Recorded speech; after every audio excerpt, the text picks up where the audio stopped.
Bagaimanapun saudara, lanjutan daripada isu sejak hari Selasa lalu, bagaimana rumah Datuk Seri Hamzah Zainuddin selaku Ketua Pembangkang yang diserbu oleh jabatan oleh kaki tangan pegawai penyiasat daripada lembaga hasil dalam negeri, hari ini sudah pun menimbulkan macam-macam polemik saudara.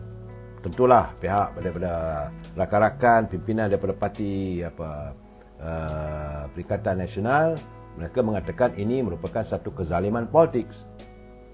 Kerana pihak pembangkang sudah mula digeledah dan disiasat, saudara.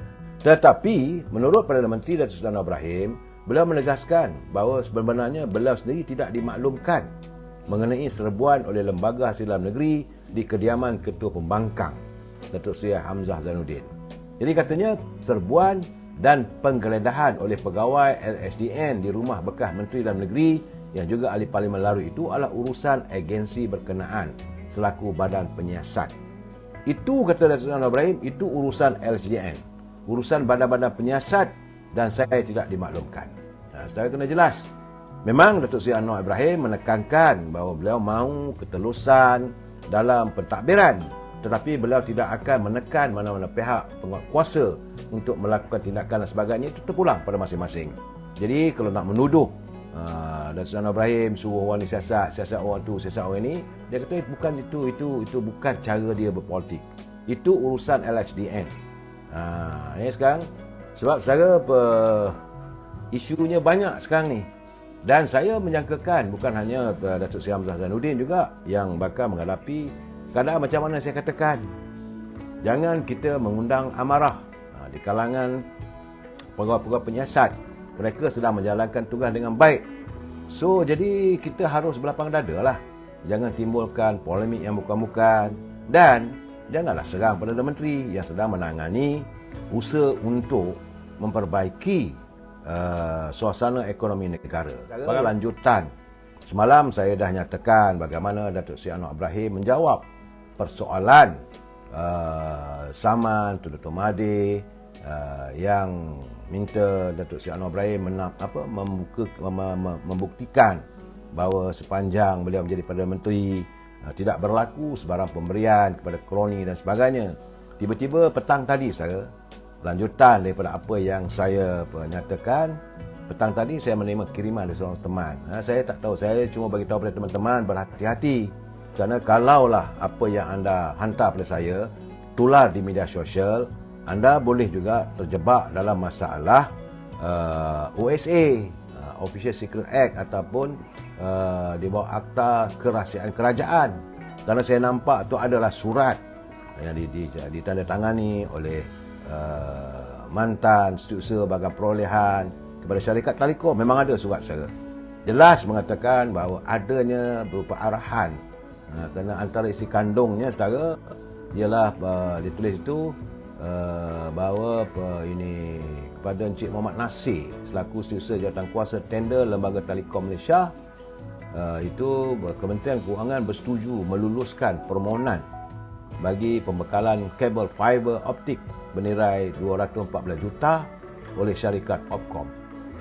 Jadi kalau dah ada surat begitu saudara, cuma saya nak pesan pada anda, sebaik mungkin, saya pun bila dapat saya terus delete saudara, sebab tak ada keperluan untuk saya simpan. Tapi ini boleh menyangkut di bawah akta ini kerahsiaan kerajaan. Tapi sebab itu saya kata, saya yakin Datuk Seri Anwar Ibrahim tentulah pegawainya mempunyai bukti.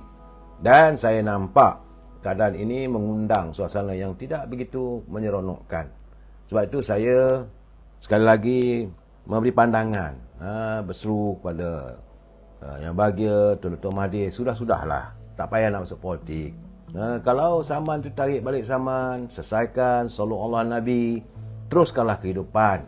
Saya lebih berminat saudara untuk melihat perdamaian daripada kita melihat warga kita bercempera, bergaduh sama sendiri.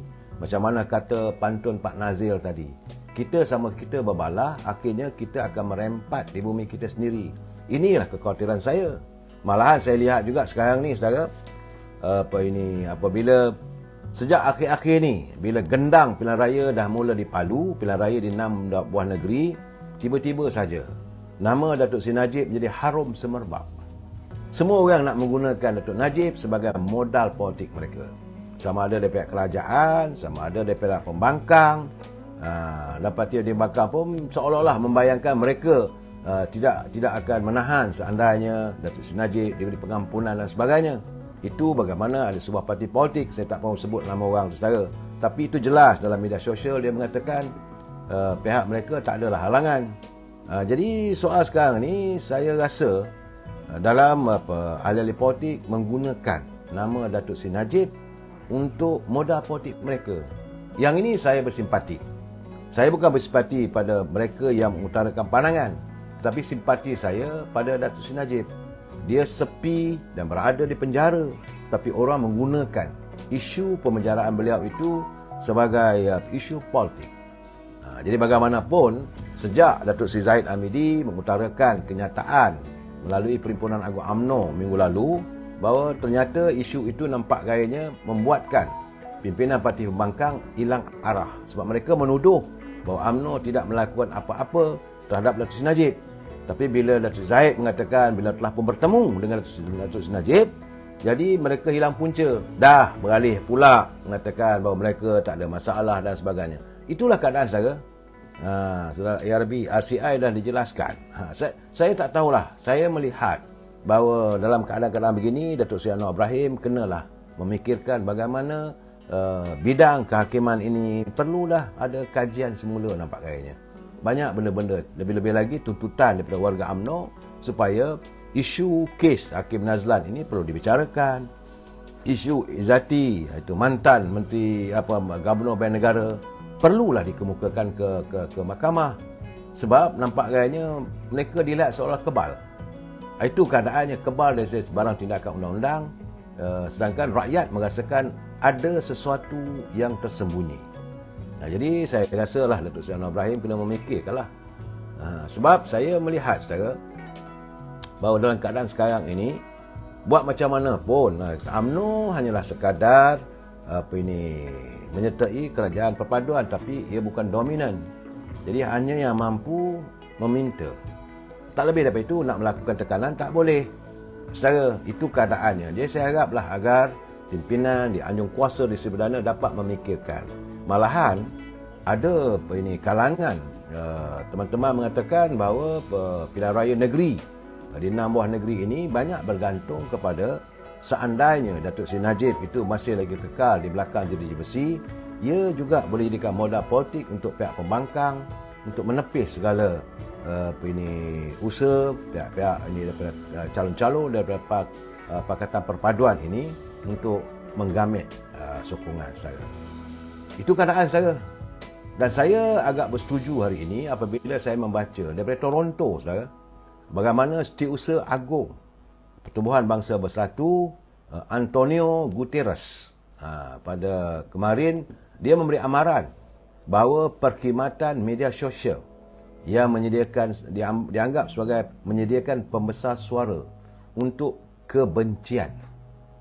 Memang tidak dapat nafikan sekarang ni saudara, tambah-tambah lagi bila dah dekat dengan pilihan raya ni, media sosial semakin kuat saudara. Semakin rancak nampaknya. Dan banyaklah cerita-cerita yang tersebar, yang tersiar. Jadi sebab itu menurut Antonio Guterres selaku Setiausaha Agung PBB, media sosial kali ini sekarang ni bukan hanya berlaku di negara kita saudara, tapi di seluruh dunia. Beliau menganggap bahawa media sosial melengkapkan pembenci kepada kebencian dengan sebagai pembesar suara untuk mewujudkan kemarahan. Hari ini katanya tiada konspirasi yang agak keterlaluan untuk mendapatkan khalayak ramai. Tiada kepalsuan yang terlalu tidak masuk akal untuk menimbulkan kegilaan dalam talian. Nilai-nilai persaudaraan, kemanusiaan dalam mempromosikan dan memekalkan keamanan dilihat agak tergugat. Jadi kata Guterres, dakwaan-dakwaan yang tidak berasas serta pembohongan yang terang-terangan terkadang boleh dapat dilihat kesahihannya melalui laman-laman media sosial.